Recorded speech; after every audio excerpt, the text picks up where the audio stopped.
พี่น้องฟ้าสังคมซุมื้อนี้นับมือเป็นตาย้านเนาะข่าวสลด2ข่าวนํกันเมื่อวานนี่พี่น้องเอ่ยข่าวหนึ่งเด็กน้อยนักเรียนอายุ14ปีกราดยิงว้ายถึงครูถึงนักเรียนตุยละนี้ละนาดบาดเจ็บกับพ้องกันพี่น้องเอ่ยตอนแรกยิงปู่กับย่าอยู่บ้านก่อนเสียชีวิตปู่กับย่าตายคาที่อยู่บ้านพุ่นพี่น้องเอ่ย หลังจากนั้นมาโรงเรียนยิ่งคุณครูยิ่งเพี้ยนอุ้ยอีพ่ออีแม่พ่อเอ้ยข้าเจ้าบอกใครบ่เอารูปให้เบิ่งมันเป็นตาย้านพี่น้องเอ้ยนอนว่าสันเกียกเลียดละนี่ละนาดทั้งคุณครูทั้งนักเรียนคุณครูนั่นตุยไปเบิดข้าเจ้าว่าปู่กับย่านี่สองแล้วเนาะบัดนี้อยู่ในโรงเรียนอีกหก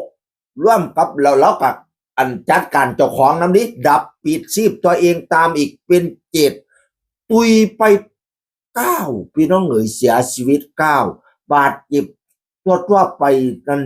15สาหัส2โอ้ยมาเป็นตาย่านคักแท้ข้าเจ้าบอกว่าเด็กน้อยผู้นี้ถูกบูลลี่ถูกด่าถูกทำลายจากเพียนอยู่เรื่อยขอความช่วยเหลือจากผู้ใดกับบ่ได้พะนะว่านั่นไปฟ้องครูกับบ่ได้มีผู้ใดช่วยเหลือก็เลยเครียดครูว่าซั่นว่านั่นว่าพี่นุ่มสรุปว่าจังสิแรงกดดันหลายอย่างผู้ก่อเหตุอยู่ห้อง8เริ่มจากยิงครูห้อง8ก่อนหลังจากนั้นเจอครูห้อง9ก็ยิงครูห้อง9อีก2คนยิงเพื่อนนักเรียนห้อง9ด้วย2คนผู้ก่อเหตุตั้งใจจะยิงครูเพราะเกลียดครูเวลาถูกแจ้งไปบอกครูแต่ครูไม่เคยช่วยก็เลยเกลียดครูทุกคนว่าซั่นว่านะอันนี้ก็บ่รู้ว่า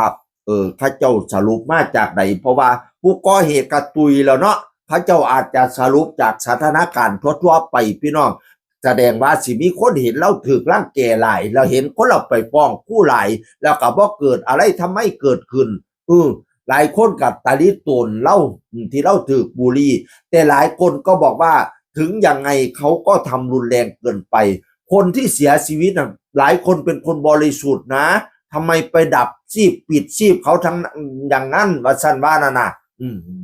บางคนก็ว่าบ่สมหวนสมควรเป็นอะไรที่น่ากลัวเป็นสังคมที่น่ากลัวบางคนก็ว่าจังสี่พี่น้องเอ้ยอุ้ยก็เป็นตาย่านอีหลีวายลูกข่อยว่าอยากเป็นครูข่อยบ่ให้เป็นแล้วอย่าสุไปเป็นเด้อครูตาย่านข่อยก็ว่าจังซี่ล่ะข่อยก็ย่านอีหลีเนาะผู้ใดสิว่าจังได๋ก็ตามช่างเนาะเฮ้ยโอ้ย